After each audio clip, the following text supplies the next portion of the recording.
శ్రేష్టమైన సమయంలోనికి వచ్చున్నాం మనం.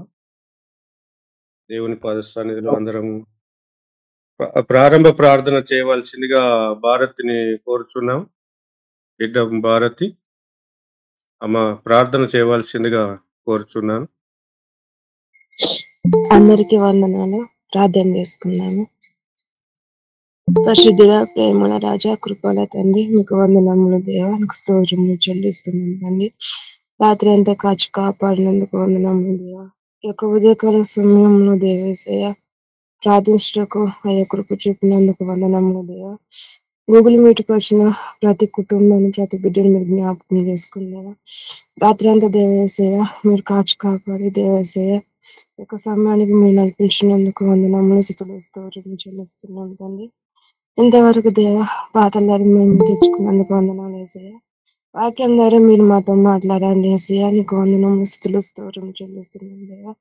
నీ యొక్క దాసుని శిలసట్ని మొదలుపరుచుకుని దేవ మీరు మాట్లాడుతున్న ప్రతి మాటను దేవ యేసయ్య వినగలిగే సేవలు మాకు దయచేయండి. లోబడే హృదయాన్ని మాకు దయచేయమని మేము ప్రార్థిస్తున్నాం తండ్రి. నీకు స్తోత్రం చెల్లిస్తున్నాం తండ్రి. యేసయ్య నీకు వందనం దేవ. ప్రారంభం మొదలుకొని ముగింపు వరకు దేవ యేసయ్య మీరు మాకు తోడైంది. నీవే మహిమ గంట ప్రభావాలు పొందుకోమని ఇచ్చిన ప్రార్థన యేసయ్య నామములో ప్రార్థించి పొందుకున్నాం మా తండ్రి. ఆమేన్. మంచిదమ్మా. మరి ఇప్పుడు పాట పాడవలసిందిగా బిఎస్పి రవికుమార్ గారిని కోరుచున్నాం. Good morning. Praise Lord everyone. దేవా నా హృదయము నిబ్బరముగనున్నది. దేవా నా హృదయము నిబ్బరముగనున్నది.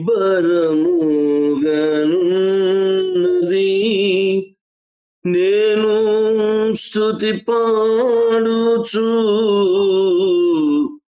స్తుతిగానము చేసెదను. నా ఆత్మ పాడుచు గానము చేయుదును. దేవా నా హృదయము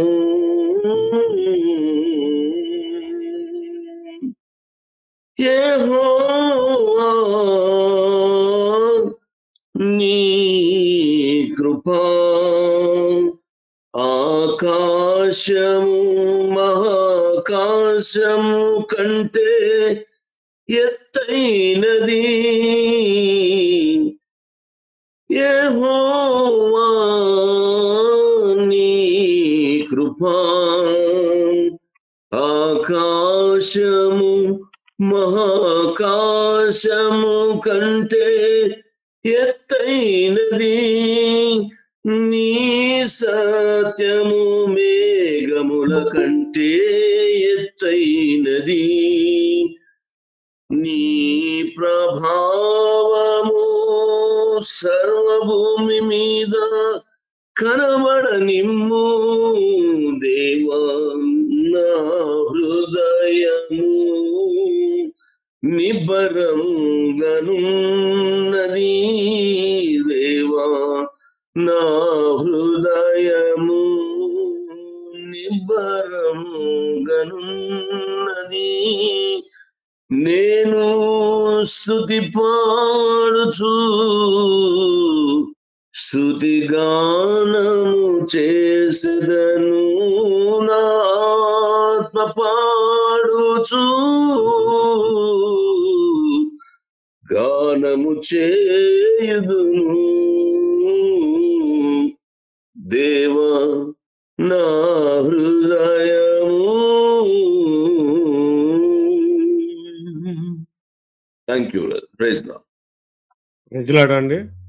దేవుడు మిమ్మల్ని దీవించును గాక. మరి ఇప్పుడు దేవుణ్ణి దాసులకు సమయాన్ని ఇస్తున్నాను.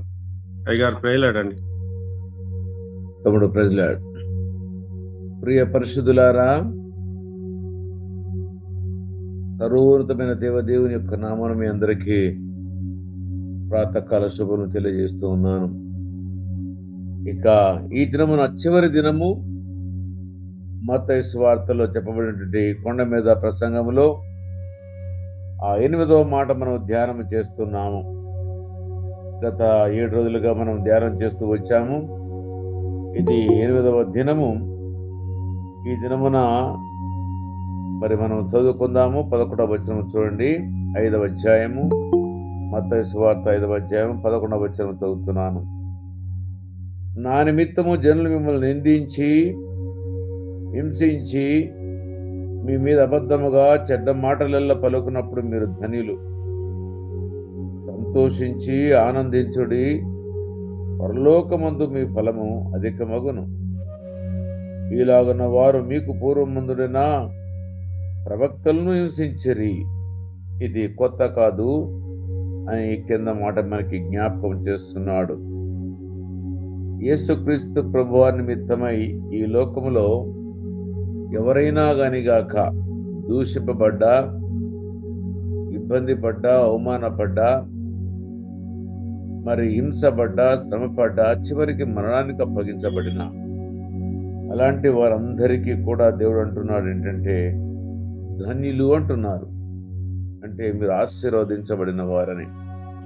నా మీద ఒకళ్ళు అనవసరంగా అన్యాయంగా ఒక మాట అన్నారు, నాకు దాంతో సంబంధం లేదు అనటానికి వీల్లేదు అంటారు. ఎందుకంటే క్రీస్తును వెంబడిస్తున్నప్పుడు నీ మీద రకరకాలైనటువంటి ప్రచారాలు చేస్తారు లోకము. సాతాను పని ఏంటంటే మనం ఒక అడుగు ముందుకు వేస్తే 4 అడుగులు వెనకకు లాగాలని ప్రయత్నం చేస్తూ ఉంటాడు. ఎందుకంటే మనం పడిపోవడం వాడికి ఇష్టం. మనం పడకుండా ఉండాలి అంటే లోకంలో కలిగే శ్రమలను చూసి, హింసను చూసి, అవమానాన్ని చూసి, దెబ్బలను చూసి, తిట్లను చూసి మనం లోకం వైపు చూడక యేసయ్య వైపు చూస్తూ, ఆ పరమ కానాను వైపు చూస్తూ మనమందరం కూడా పరుగులు పెట్టాలనేది దేవుని యొక్క సంకల్పమైంది. ఈ యొక్క పరుగు ప్రయాణంలో ఎవరైనా గానిగాక చివరి గురి యొద్దకు చేరుకున్నట్టయితే వారు ధనిలు అంటున్నాడు. అంటే వాళ్ళు ఆశీర్వదించబడిన వారు అంటున్నాడు. సహజంగా మనమందరం కూడా ఎవరైనా మన గురించి ఒక మాట అనిన వెంటనే, ఒక తిట్టిన వెంటనే మనం అక్కడే ఆగిపోతాము. ఇక అడుగు ముందుకు వేయలేము. మన మనసు అంతా కూడా ఆలోచన అదే ఉంటుంది.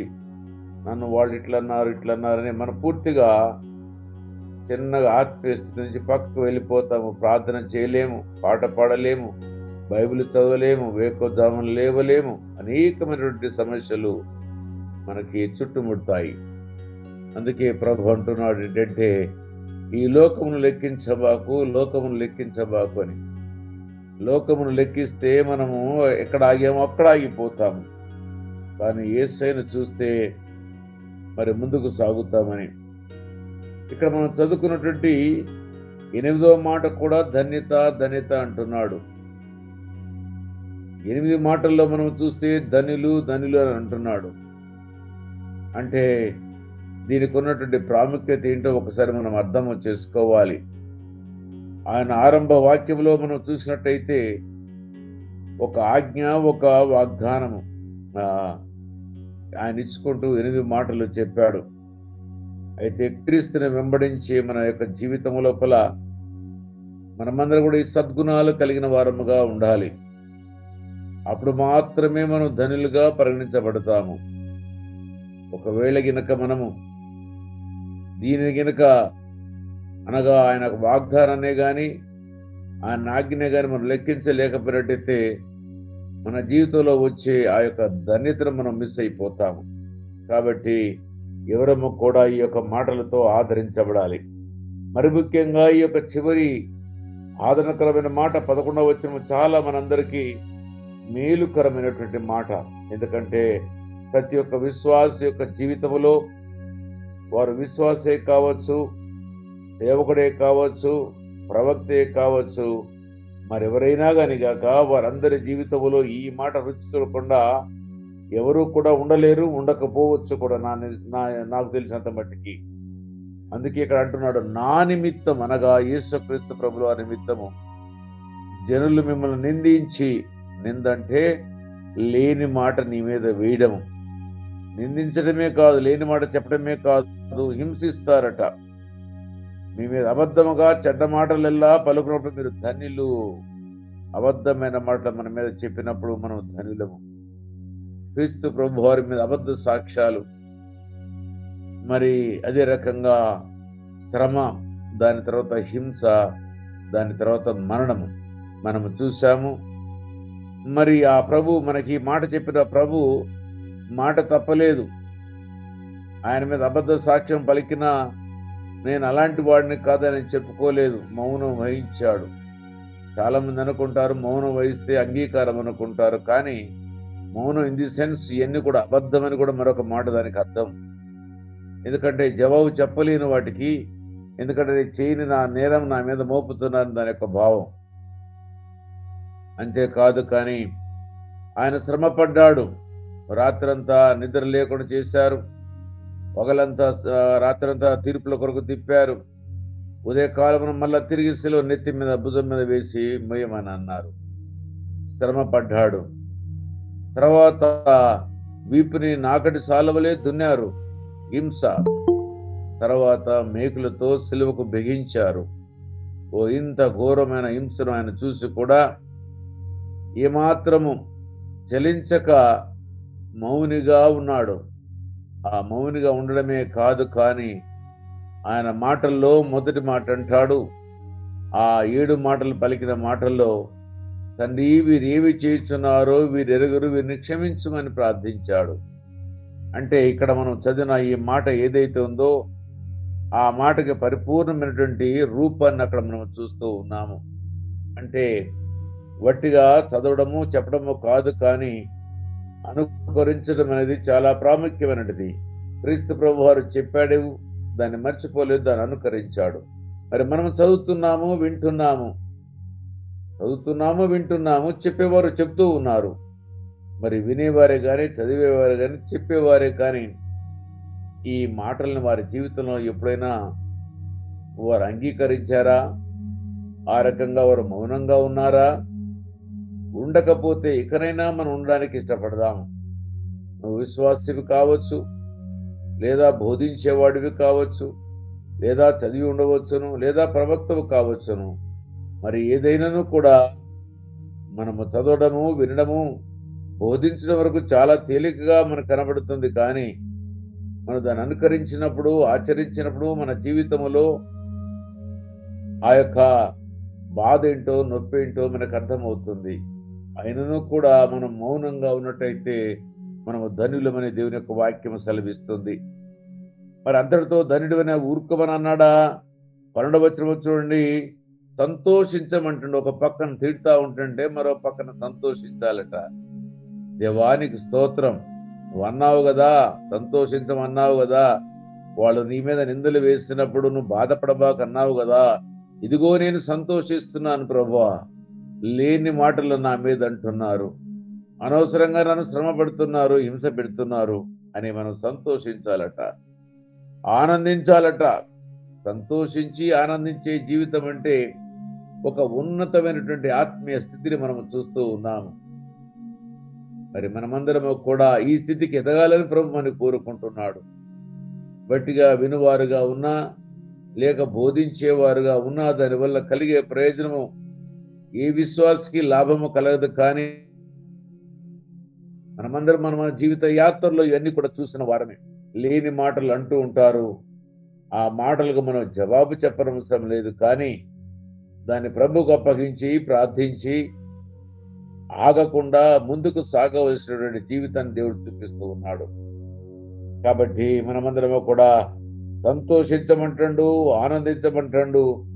ఇంకా ఏమంటున్నాడంటే పరలోకమందు మీ ఫలము అధికమవుతుంది. ఇంకా ఎంతమంది మన తిట్టినా, ఎంతమంది మన మీద అబద్ధ మాటలు చెప్పినా, అబద్ధ సాక్ష్యాలు చెప్పినా, ఎంతమంది శ్రమ పెట్టినా, హింసించినా ఇంకా ఫలము అధికమవుతుందట. అంటే ఒకదానికి ఒకటి యాడ్ అవుతూ ఉంటుందట. కాబట్టి ఎంతమంది అన్నా నేను ఊరుకోవాలా, ఎంతమంది నేను అంటే పడాలా అంటే ఎంతమంది అన్నా పడితే దానికి ఫలితం ఉంది. ఒకళ్ళంటే ఒకళ్ళ ఫలితం ఉంది. 10 మంది అంటే 10 మంది మాటలు కూడా నువ్వు పడితే 10 మంది యొక్క ఫలం కూడా నీకు ఉంది. లేదు 100 మంది నీ మీద నిరారోపణ చేస్తున్నారంటే, లేని ఆరోపణ నీ మీద చేస్తున్నట్టు 100 మంది యొక్క నిరారోపణ ఫలము కూడా పరలోకంలో నీకు దొరుకుతుందని అంటున్నాడు. కాబట్టి ఇక నుంచి అయినా మనం కొంచెము సహనముతో దేవుని యొక్క వాక్యాన్ని విని దాని ప్రకారంగా జీవించేవారముగా ఉందాము. ఈలాగున వారు మీకు పూర్వమందున్న ప్రవక్తలను హింసించిరి. ఇది ఈనాటిది కాదయ్యా, ఆరంభ దినాల నుంచి కూడా ఇలాంటి హింసనే మనం చూస్తున్నాము, ఇలాంటి శ్రమల్నే చూస్తున్నాము, ఇలాంటి అబద్ధ సాక్ష్యాలనే మనం చూస్తున్నాము. ఇది యేసు ప్రభు వారి దగ్గర నుంచి ఆరంభమైందంటే ఆ దినము మొదలుకొని 2000 సంవత్సరాల మొదలు నుంచి ఈనాటి వరకు కూడా ఇది జరుగుతూనే ఉంది, జరుగుతుంది, జరగాలి. ఇది జరగకపోతే మనము క్రైస్తవులము కాదు. ఎలా నిరూపించుకుంటావు? దొరికిన ప్రతి అవకాశాన్ని సద్వినియోగం చేసుకోవాలి. వట్టిగా విని విడిచిపెట్టడము కాదు, కానీ విని గైగునే వారముగా మనం ఉందాము. అయితే నీకు పరలోకములో ఫలం అధికము కావాలంటే నీవు తప్పనిసరిగా వారిని నిందించినప్పుడు, హింసించినప్పుడు, శ్రమ పెట్టినప్పుడు, అబద్ధ సాక్ష్యం పలికినప్పుడు నువ్వు ఆనందించమని దేవుడు సెలవిస్తూ ఉన్నాడు. కాబట్టి మనమందరం ఎక్కడి నుంచి అయినా కానీ కాక అట్టి జీవితాన్ని కలిగి ఉండాలని మీకు నేను జ్ఞాపకం చేస్తూ ఉన్నాను.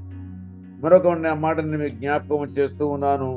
హెబ్రీలు రాసిన పత్రిక 10వ అధ్యాయాన్ని మనం చూసినట్టయితే అక్కడ ఒక మాట మనం చూద్దాము. చూడండి, మనమందరము కూడా కొన్ని విషయాలు జ్ఞాపకం చేసుకుందాము.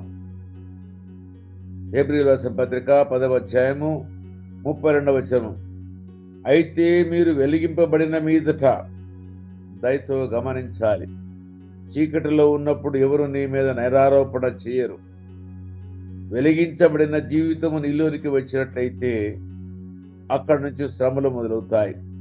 చాలా మంది బాప్తిసం తీసుకోముందు బాగానే ఉంటారు. ఇక బాప్తిసం తీసుకున్న దినం నుంచి శ్రమలు మొదలవుతాయి. వెలిగించక పూర్వము, వెలిగింపబడక పూర్వము సమస్య ఏది లేదు. ఇదేనయ్యా, నేను యేసయ్యను నమ్ముకున్న కాడ నుంచి, బాప్తిసం తీసుకున్న దినం నుంచి నాకు శ్రమలే అంటే నువ్వు ధన్యుడివి. అది అందరికీ రావు, అందరూ తట్టుకోలేరు, అందరికీ రావు. తట్టుకోగలిగిన శక్తి నీకుంటేనే దేవుడు ఆ శ్రమలను పంపిస్తాడు. అందుకని అంటున్నాడు, మీరు వెలిగింపబడిన మీదట శ్రమలతో కూడిన గొప్ప పోరాటము సహించిన గొప్ప పోరాటాలు ఉంటాయి. యొక్క విశ్వాస యాత్ర అనుదినము అనుక్షణము సాతానుతో పోరాడాలి. అనుక్షణము మొదలుకొని మరలా పడుకునే వరకు కుటుంబంలో సమస్యలతోటి, భార్యాభర్తల మధ్య సమస్యలతోటి, తెల్లవారితే సంఘము సమాజంలో సమస్యలతోటి, అదే రకంగా మన వర్క్ ప్లేస్లో ఈ రకంగా ఎక్కడ చూసినా కానీ కాక గొప్ప పోరాటాలు ఉంటాయి. పోరాటం అంటే తెలుసు కదా, మనము చావడమా లేకపోతే వాడు చావడమా, అంత పోరాటాలు. అయితే ఈ పోరాటంలో మనం గెలాలి, భయపడకూడదు. ఒకసారి కనుక పోరాటానికి మనం ముందు వెళ్ళినట్టయితే, ఒకవేళ నువ్వు పోరాడే మనస్తత్వం లేకపోతే నువ్వు చచ్చిపోతావు. నిన్ను పిరికి పొందా అంటారు. లేదు, కత్తి పట్టుకున్నాను కాబట్టి నేను చనిపోయే వరకు పోరాడుతాను, అవతల వాడు ఎంత బలవంతుడైనా నేను వెనుకంజ వేయను, భయపడను అంటే మాత్రమే గెలుస్తాం, ధైర్యం వస్తుంది. గొల్యాతు యొక్క విషయంలో మనం చూస్తాము. 6.5 ఫీట్లు ఆజానుభావుడు, విస్తారమైన యుద్ధ సామాగ్రి కలిగిన వాడై, ఆర్మరీ ధరించిన వాడై నడుచుకుంటూ వస్తున్నాడు. ఆయన ముందు దావీదు చంటి పిల్లవాళ్ళలా కనబడుతున్నాడు. మాటలు మనం చూస్తాము, గొల్యాతో మాట్లాడిన మాటలు మనం చూస్తాము.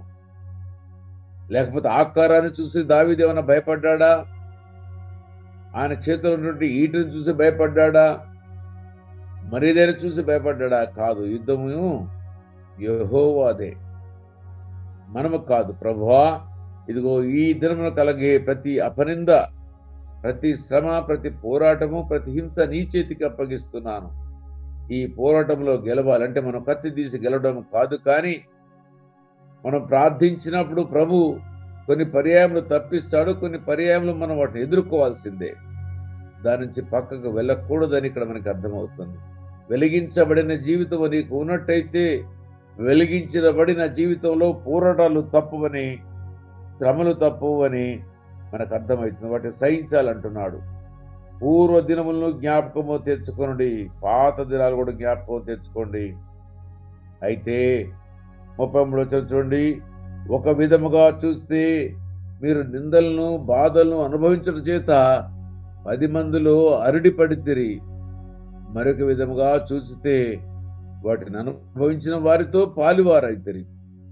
అనుభవించటము వాటి 10 మందిలో మాట పడి అదిరిపట్టము కాదు, కానీ మనమందరము కూడా అనుభవించే వారమై దానిలో పాలువారమవుదాము. ఎందుకంటే చాలా మంది ప్రవక్తలైనటువంటి వారు ఈ బాధల నుంచి తప్పించుకోవడానికి ఇష్టపడలేదు. 11 అధ్యాయంలో మనం చూస్తే అనేక మంది ఆ యొక్క స్థిరమైన పునాది కలిగిన ఆ పట్టణము అనగా దేవుని చేత, దేవుడు దేనికి శిల్పియు నిర్మాణకుడు ఉన్నాడు, ఆ పునాదులు గల ఆ పట్టణము కొరకు అబ్రాహాము ఎదురు చూచుండెను. అబ్రాహాము యొక్క యాత్ర అంత తేలిగ్గా జరగలేదు. విశ్వాసానికి అనుగుణమైన పరీక్షలే, ఆయనను కూడా ఏమాత్రము చలించలేదు. లోతు కాపరులకి అబ్రాహాం యొక్క పశువుల కాపర్లకి సమస్య ఉత్పన్నమైంది. మనమైతే గొడవ చేసుకుంటాము, కానీ అబ్రాహాం బ్రహ్మాండమైన తీర్పు చెప్పాడు. ఇదిగో నీవు నేను కలిసి జీవించగలిగినటువంటి స్థలము లేదు, మనకి ఇబ్బంది అవుతుంది. కాబట్టి ఇదిగో నీ ఎదుటిగా ఉన్న ప్రాంతం ఎక్కడికి వెళుతావో వెళ్ళు, నీవు చూజ్ చేసిన దానికి వ్యతిరేకంగా నేను వెళ్తాను అన్నాడు. ఆయన సొదొమ గొమొర్రా మైదాన ప్రాంతాన్ని చూశాడు, విశాలమైనటువంటి మైదాన ప్రాంతాన్ని చూసి ఆశించాడు. తర్వాత ఏం జరిగిందో మీ అందరికీ తెలుసు. మైదానం లేనటువంటి దేవుని వైపు చూశాడు, మైదానాన్ని కాదు. కానీ భౌతికమైన పచ్చికలు చూడలేదు. కానీ మరి దేవుని వైపు చూసినప్పుడు శ్రమలు, బాధలు, ఇరుకులు, ఇబ్బందులు కలిగాయి. బహుశా ఆ కాపర్ల నుండి వచ్చే పశువుల కాపర్లు, మా యజమానుడు ఇంటి పిచ్చోడు లెక్క, ఈయన చిన్నోడికి అంతా ఇచ్చి పెద్దవాడు మరి పనికిరానికి వెళ్ళిపోయాడని. సహజంగా లోకంలో మనం చూస్తాము, జ్యేష్ఠత్వం పెద్దవాడికి ఎక్కువ పాలు ఇవ్వాలి, వాళ్ళు కోరుకున్న తర్వాతనే మిగతాది పంచుకోవాలి. కానీ ఇక్కడ రివర్స్ రూల్ మనం చూస్తాము. లోతుకు ముందుగా అవకాశం కల్పించాడు. లోతు, నువ్వు నీకు నచ్చిన ప్రాంతానికి వెళ్ళమన్నాడు. లోతు సెలెక్ట్ చేసుకున్న తర్వాత మిగతా ప్రాంతాన్ని అబ్రాహాము గారు ఇష్టపడ్డాడు. అంటే ఈ యొక్క విశ్వాస యాత్రలో మనమందరం కూడా పాలివారమైనప్పుడు ఆయన ఈ లోకమైనటువంటి వాటిని చూడలేదు. కానీ దేవుడు దేనికి నిర్మాణకుడు శిల్పి అయి ఉన్నాడు, ఆ పట్టణం వైపు ఆయన చూశాడు. ఇదిగో మనమందరం కూడా యాత్రికులమై ఉన్నాము. మనమందరం కూడా ఈ దినమున ఒక దినమున ఈ యొక్క లోకమును విడవాలి. కాబట్టి ధనులము కావాలంటే, ఆశీర్వదించబడిన వారము కావాలంటే నిందలు భరించాలి, శ్రమలు భరించాలి, హింసను భరించాలి. దేవుని కొరకు యథార్థమైన సాక్షిగా నువ్వు ఈ లోకములో జీవించాలి. అందుకొరకేగా దేవుడు ఈ లోకం నుంచి నిన్ను నన్ను వేరుపరిచినది. మరి కాబట్టి మనమందరం కూడా ఆ రకంగా ఉండాలని జ్ఞాపకం చేస్తున్నాడు. ఏలగనగా మీరు ఖైదులో ఉన్న వారిని ఖండించి మీకు మరి శ్రేష్టమైనది, స్థిరమైనది, స్వాస్థ్యమైనది ఎరిగి నీ ఆస్తి కోల్పోటుకు సంతోషముగా ఒప్పుకుంటే, చివరికి ఏమన్నాడు, ఖైదీ అయినా గాని గాక, స్వాస్థ్యం ఆస్తి అంతా పోయినా గాని గాక సంతోషంగా ఒప్పుకున్నారు అంటున్నాడు. మీరు ఒప్పుకుంటారా? కాబట్టి మీ ధైర్యం విడిచిపెట్టకుడి, దానికి ప్రతిఫలముగా గొప్ప బహుమానము కలుగును. మీరు దేవుని చిత్తము నెరవేర్చిన వారై వాగ్దానం పొందిన నిమిత్తం మీకు ఊర్మి అవసరమైన, ఊర్మి అంటే ఓపిక. బహుమానం పొందాలంటే ఓపిక కావాలి. ఒక్కరోజున పరిగెడితే అయ్యేది కాదు. ఇది రోజు రోజు దినచర్య, క్షణక్షణము ఇది ఒక పరీక్ష జీవితము. మరి ప్రతి పరీక్షలో పాస్ అవుతూనే ఉండాలి. ఫెయిల్ అయితే మళ్ళా పరీక్ష రాయాలి. నా చేత కాదు అంటే నువ్వు చేత కానివ్వడిపోతావు. కాబట్టి మనమందరము కూడా చేత అయిన వారముగా ఉండాలి, కానీ చేత కాని వారముగా మనం ఉండకూడదు. ఇదిగో నీవు నేను మందరము కూడా అటు వారముగా ఉండాలని దేవుడు కోరుకుంటున్నాడు. ఒక్క మాట నేను మీ అందరికీ జ్ఞాపకం చేసి ముగిస్తాను. మోషే, అదే హెబ్రీయులకు రాసిన పత్రిక 11వ అధ్యాయము 24-26 వచనాలు చదువుతున్నాను, దయచేసి మీరు గమనించండి. మోషే పెద్దవాడైనప్పుడు విశ్వాసమును బట్టి ఐగుప్తు ధర్మ కంటే క్రీస్తు విషయమైన నింద గొప్ప భాగ్యమని ఎంచుకొని అల్పకాల పాప భోగమును అనుభవించడం కంటే దేవుని ప్రజలతో శ్రమ అనుభవించడం మేలని యోచించి పరో కుమార్తె యొక్క కుమారుడు నేర్పించుకుంటూ ఒప్పుకొనలేదు. ఏలైనగా అతడు ప్రతిఫలముగా కలగబోవు బహుమానమందు దృష్టి ఇచ్చాను. తాత్కాలికమైన రాజకుమారుడుగాను, తాత్కాలికమైనటువంటి సుఖభోగాల కొరకు గాని, తాత్కాలికమైన అధికారం కొరకు ఒప్పుకోలేదు. కానీ ఆయన క్రీస్తు వైపు చూశాడు. ఏం చూశాడు? విశ్వాసమును బట్టి ఐగుప్తు ధనము కంటే క్రీస్తు విషయమై నింద గొప్ప భాగ్యం. అంటే నిందలు ఎవరైనా పెడితే ఇప్పుడు ఏం చేయాలి? మరి ఇప్పుడు దేవుడు మనకి నింద పంపించాడు అనుకోవాలి. అయితే ఆయన నిందలు గొప్ప భాగ్యం అనుకున్నాడట. ఎవరైనా నింద పెడితే ఇప్పుడు మీరు అనుకోబాకండిగా, ఓహో దేవుడు నాకు ఒక నింద మీద వేసినప్పుడు నన్ను సంతోషించమన్నాడు, ఆనందించమన్నాడు, పరలోకమందు నా ఫలం అధికమగునని చెప్పాడు, కాబట్టి నేను ఈ యొక్క నిందనే కానీ, శ్రమనే కానీ, హింసనే కానీ నేను స్వీకరిస్తాను అని చెప్పి మనందరము కూడా సిద్ధపడదాము. ఎవరము కూడా ఎవరితో జగడమాడేవారముగాను, మాటకు ప్రతి మాట జవాబిచ్చేవారముగాను, లేకపోతే మన సాక్ష్యము చెడగొట్టుకునే వారముగాను, లేకపోతే లోకములో విరోధిగా జీవించడము దేవునికి ఇష్టమైన జీవితము కాదు. క్రైస్తవ జీవితం అనేది ఒక నిదర్శనమైనటువంటిది. సమాజం అని చూసిన వారుగా, నేర్చుకునే వారముగా మనం ఉండాలి. వెలుగైన జీవితం నీలో ఉన్నట్టయితే ఇవన్నిటిని కూడా అనుభవించమని, అనుకరించమని, స్వీకరించమని దేవుడు మనకి జ్ఞాపకం చేస్తూ ఉన్నాడు. ఇదిగో నీవు నేను అనుభవించే వారముగాను, స్వీకరించే వారముగాను, ఆనందించే వారముగాను, పరలోకంలో మనకి ఫలం అధికమవుతుందని ఆనందించే వారముగాను ఉండాలని దేవుడు కోరుకుంటున్నాడు. ఇదిగో ఒకవేళ గనక నీలో రాకపోతే నీ సాక్ష్యము చెడిపోతుంది, నీకు వచ్చే ఫలము మిస్ అయిపోతుంది. అందుకనే ఎవరు ఏమన్నా నీవు మట్టికి యేసు వైపు చూడాలి. అబ్రహాము గారు దేవుడు దేనికి శిల్పియు నిర్మాణకుడైన ఆ పట్టణం వైపు చూశాడు. ఇదిగో మోషే గారు తన జీవితంలో అల్పకాల పాప భోగములు అనుభవించడం కంటే క్రీస్తుతో శ్రమలు అనుభవించడం మేలని తలంచి, ఇదిగో గొర్రెల కాపరిగాను దేవుని ప్రజలైన 6 లక్షల కాల్బను నడిపించడానికి దేవుడిచ్చిన యోగ్యతని సద్వినియోగము చేసుకుని తన చివరి క్షణం వరకు క్రీస్తుకు నమ్మకమైన దాసుడుగా ఉండి దేవునితో ఒక మంచి 2 సర్టిఫికెట్లు పొందాడు. భూమి మీద ఉన్న మోషే లాంటి గొప్ప సాత్వికుడు ఎవరూ లేదని, రెండవదిగా మరి మోషే నా ఇల్లంతటిలో నమ్మకమైన వాడు. ఇప్పుడు మనము కూడా ఏమి కావాలి? సాత్వికులము కావాలి. మనం ఏమి కావాలి?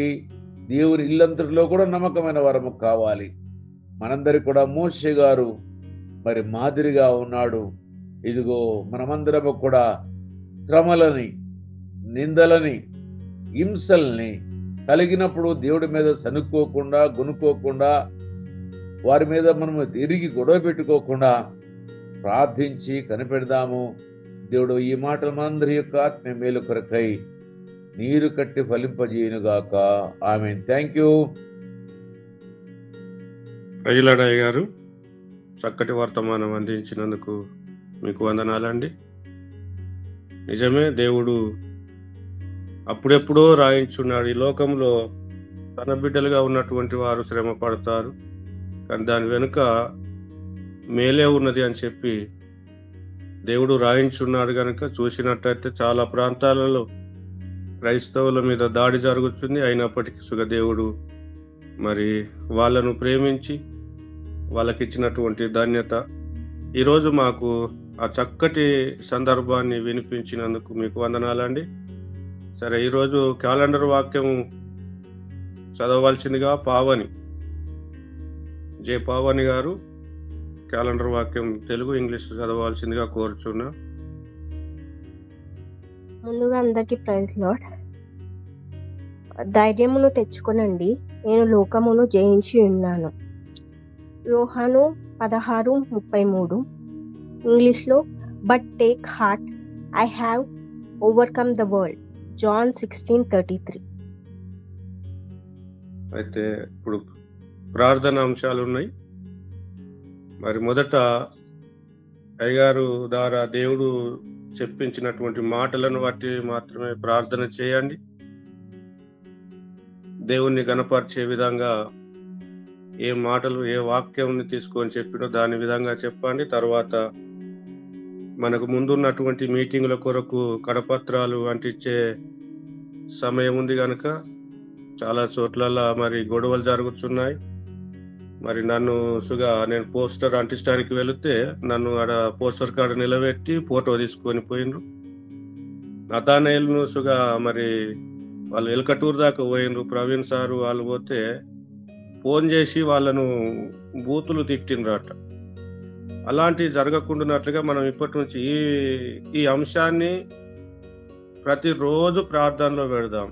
ఎలాంటి గొడవలు జరగకుండానట్లుగా ప్రార్థనలో పెడదాం. మంచిర్యాల జిల్లా చుట్టుప్రక్కల సంఘాలకు, సేవకులకు అందరికీ ఇదొక మాదిరికరమైన మీటింగులుగా ఉండులాగన ప్రార్థనలో పెడదాం. మరి జయకరంగా జరిగించులాగున దానికి కావాల్సినటువంటి ప్రతి ఈవీనిస్గా దేవుడు దయచేయులాగున ప్రార్థనలో పెడదాం. మరి ఎంతో మంది రావటానికి ప్రార్థనలో పెడదాం. ఆ విషయమై గమనించి ప్రార్థన చేయవలసిందిగా కోరుచున్నాను.